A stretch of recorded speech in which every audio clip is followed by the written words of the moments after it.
Wade and Wade Reacts. We got a request from a subscriber to react to Kakarot 197's Hazel 2 development history. Let's get into it. Unlike some of the alternate universes, in the Universal Century, it isn't always straightforward whether or not a unit really is a Gundam. So today we're having a look at the story of the Gundam TR-1 Hazel 2, the story of the little Jim Quell that could. At some point during Universal Century 0084, the Titans test team was established with the goal of not just testing out new machines for the Titans, but also using these machines in real combat. And in the early days, almost all of these machines were developments from either the Jim Kai or the Jim Quell. So for ease of maintenance, a spare Jim Quell was stationed on board of their mothership, the Oz-1. By itself, this was already a formidable fighting machine. While it was a simplified version of the Jim Custom that was streamlined for mass production by the Titans, it still kept the high performance of the former and even managed to be better in some regards. The biggest upgrade was made on the arms, where the traditional inner frame was replaced by a revolutionary system that would be further developed into the movable frame technology used by the Gundam Mark II and future transformable mobile suits. It also had extra sensors mounted on its legs, and the existing ones were also upgraded. What made the Jim Quell stationed aboard the Oz-1 special then was the fact that its head was replaced with a Gundam-style head. Again, so that it could easily supply spare parts to their main machine, the Hazel, and later the Hazel Custom. Because of this, the unit was dubbed the Hazel Reserve Unit. As far as its combat performance was concerned though, the head was functionally the same as a Jim Quell head. So, other than the psychological factor of looking like a Gundam, for all intents and purposes, the Hazel Reserve Unit was still equal to a normal Jim Quell. A color variant, known as the test color type, is That's a good tactic for psychological warfare, though, and the main sensor because we know how feared the Gundams are. So originally the machine wasn't intended as a combat machine, but due to the rapidly deteriorating situation, it wouldn't be long before the Hazel Reserve Unit was also pushed into action. For this purpose, it was equipped with the experimental Tri-Booster, and had its designation officially changed from RGM-79Q to RX-121 Gundam TR-1 Hazel 2. The unit was sometimes also called Hazel Unit 2, with the Hazel Custom being Hazel Unit 1. And this configuration specifically was retroactively known as the early type. The Tri-Booster then featured two movable thruster pods that had an early version of the movable frame technology and could therefore also be used for and-back maneuvering. The central unit then was a Sturm Booster that could act as both a thruster and a large capacity fuel tank. Because of this, the Tri-Booster greatly enhanced the performance of the Hazel 2 and gave it fantastic maneuverability. However, this setup was not without its issues either. The Tri-Booster was originally intended to be used with the normal Hazel, so it turned the more lean Hazel 2 into quite the temperamental machine to pilot. Another issue was that the center of gravity of the backpack differed significantly enough from the center of gravity from the mobile suit due to the Sturm Booster. This created always has to be a realistic momentum, drawback exaggerating to some of these maneuvers. suits. Still, despite all of this, the Hazel 2 would go on to become an excellent performer thanks to its pilots, and the data from the Tri-Booster unit would prove instrumental in the development of later mobile suits with movable frames like the Gundam Mark II. I wonder how the testing for these suits goes, to the machine was because in testing you can usually point out those problems and remove them before they even go out shield boosters, into the battlefield. Grenade launchers were usually installed on them. Another piece of optional maybe since they're equipment always that the Hazel 2 at war, could use was the you have to full put out armor set. This the armors consisted of extra that you chest, have into the battlefield to support armor, and while it your did side of the war. increase its defensive capabilities, it also significantly weighed down the unit. For the original Hazel Gundam, it was deemed too heavy, but with its new Tri-Booster unit, the loss of speed and agility for the Hazel 2 was still within acceptable parameters. The next upgrade then was to the main sensor on the head. This was now replaced with the same extensive sensor array as the Hazel Gundam and turned the Hazel 2 into its most famous configuration. It was also at this time that the Hazel 2 became Elliot Hunter's designated machine and that it would be painted in the distinctive Titans Test Team yellow pinstripe color scheme. In this form, the machine would also be used to test out the new double booster backpack. This equipment was originally meant to be tested out on the Garibaldi Beta high mobility type, but due to the pilot defecting with the machine, it was instead tested out on the Hazel 2 instead. Other than using two shield boosters, the booster pod they were attached to was also redesigned and redesignated as the multi-connector pod. This configuration then became known as the Hazel 2 high mobility type, although it was sometimes also referred to as simply the Hazel 2 double booster. Now, and is that just backpack, as with the tri-booster for the people unit, watching, the double booster unit was also powerful enough is it less to justify the use heavy of the full than the armor last one? parts, Is it lighter? resulting in the Hazel 2 Because if not, that's not really armor. much of an upgrade In as far as this backpack is UC concerned. 087 then, when the fight with the AU began heating up, the Hazel 2 would go from being a Titans test unit to being a Titans combat unit. Along with this, its coloration would once again be changed, and it would typically sortie with the tri-booster backpack. The next big upgrade then would change the Hazel 2 into the Advanced Hazel. First, the unit was fitted with the same upgrade parts as the Hazel Custom, turning them into essentially the same machine. And then secondly, it was outfitted with the advanced parts that the unit was named after. The feet were outfitted with extra thrusters, the waist was equipped with a sub-arm unit after these had been successfully tested out by the Hazel Custom, and the head was outfitted with a high-precision sensor unit that was on par with that of the GM Sniper 3. It could also open up to reveal an extra mono-eye sensor on the underside. Although the backpack remained the double booster unit, a new type of shield booster called the Enhanced Shield Booster was tested out on the Advanced Hazel.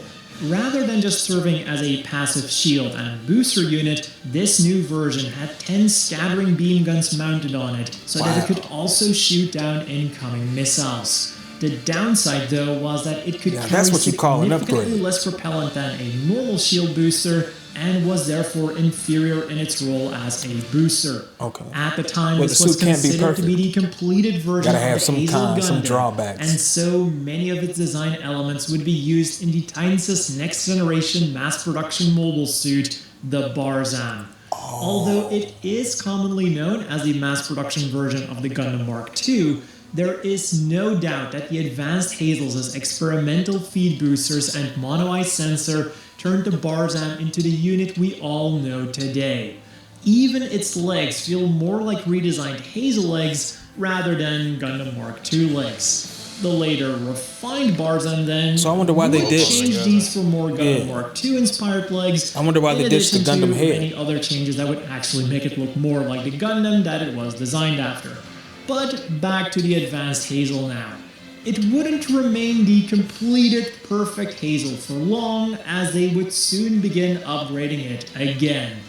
One important concept that was often around with Federation prototype machines was the Core Fighter Escape Craft that could not only rescue the pilot, but also the valuable test data. And for the Hazel, this came in the form of the Emergency Escape Pod Primrose.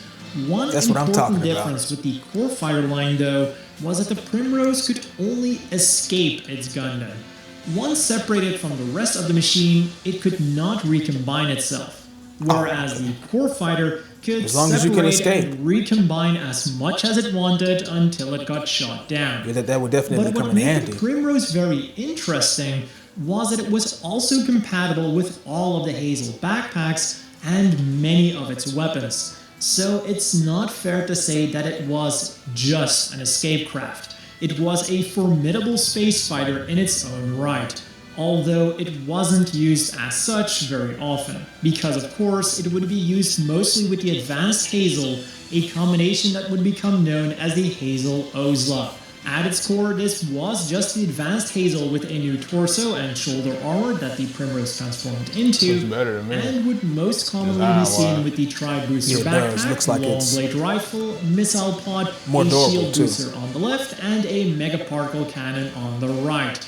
And just as the Primrose by itself, this unit could also use other Hazel parts like the twin shield boosters and the Hrududu parts, which would then lead to one of the more crazier Hazel designs, the Hazel Ozla Gigantic Arm Unit. As its name indicates, this unit was equipped with the giant arms of the recently completed Psycho Gundam. Looks like it can handle that big rifle too. One thing that the Titans were apparently very good at was standardizing their equipment, making the giant arms very easy to attach to the Titans in action now, which was in turn very easy to attach to the Hazel Ozla. And even though the Hazel didn't possess a Psycho system, these arms with their beam cannon fingers still gave the Hazel a significant boost in firepower. It is even said that plans were being made to attach the Psycho Gundam Mark II's arms to it, but this never made it past the planning stage. Another crazy configuration then was the Gundam TR-1 Fiver II, sometimes also referred to as the Hazel Ozla Last Shooting version. To put it simply, this was the same unit as the gigantic arm unit, but instead of the giant arms, it now had the giant Fiver II unit equipped to it. This was a heavy assault mobile armor with a development history completely of itself. The Hazel Ozla was then further modified into the Gundam TR-1 Hizantli, or Hazantli, which involved mounting parts of the Hizantli 2's torso onto the Ozla's torso, replacing the upper arms and shoulder armor with those of the Hizantli 2, and then mounting a new head that appeared to be a combination of both. Because of this, almost all of the original Jim Quell parts had been replaced by either TR-1 or TR-6 parts. And of course, as with all of its predecessors, it could use all of the Hazel's equipment and backpacks. But it would most often be seen does new equipment come with these new suits? Or are they just using equipment from older Hazel models? And a new sub-arm unit that was made out of the chest and arms of the TR-6 Woundwort. This unit was then further developed into the final form of the advanced Hazel, the Hizantli Raw 2. In short, this was the Hizantli equipped with 2 Hrududu units, giving it a massive maximum weapons loadout. It now came standard with 2 shoulder-mounted beam cannons and 2 long beam cannons, and could be equipped with up to 4 extra beam cannons, 1 for each of the Hrududu pods. Now that's a serious upgrade right there. And if all of that still wasn't enough, it could also dock with the giant Fiber 2, Dandelion 2, or inlay mobile armors. The only thing missing here are the sub-arms on the crotch, so that it could carry 2 more weapons. But wait, there's more. To me, that seems like the only significant upgrade in the Hazel series. Raw 2 cruising form, in which it was usually equipped with an even bigger beam cannon that was developed from the Big Wig's prototype high-output beam cannon. So sufficient to say, this was truly the final form of the advanced Hazel. It wasn't just the most powerful, but it could also be configured to meet a variety of mission types. But with the unfortunate collapse of the Titans, this was truly the end for this machine. Oh, that's messed up. We can only imagine how far they could have taken this souped-up Jim Quell had they had even more time. So again, the question I ask you is, at which point did it go from being a Jim Quell to being a Gundam? Was it when the head was replaced? Was it when the model number was changed? Was it when it attained its final form as a Hizantli Raw 2? Or was it somewhere in between? I think the Hazel became a Gundam in its final form. To me, that's the only form in which it could match a Gundam's ability. Yeah, it had a lot of firepower. I like that suit as far as the description. I don't really think it got too much. All right.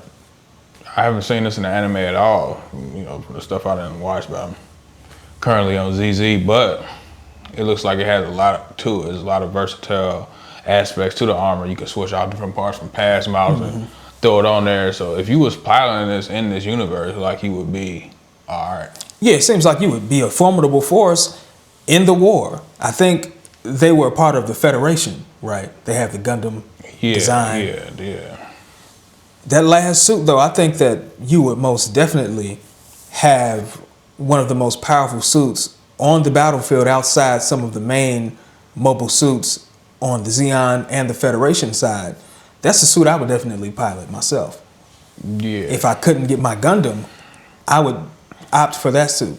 Yeah, if I got a chance to get one of them suits, I don't think I would join the Titans. But if I got a chance to find one of them suits and salvage it, yeah, I'll definitely use it. Yeah, same here. That does it for our reaction to the development history of the Gundam TR-1. Let us know when you think the Gundam TR-1 actually became a Gundam. Also, like, share, subscribe, and hit the notification bell so that you'll never miss a video from Wade and Wade Reacts. Right here. Peace.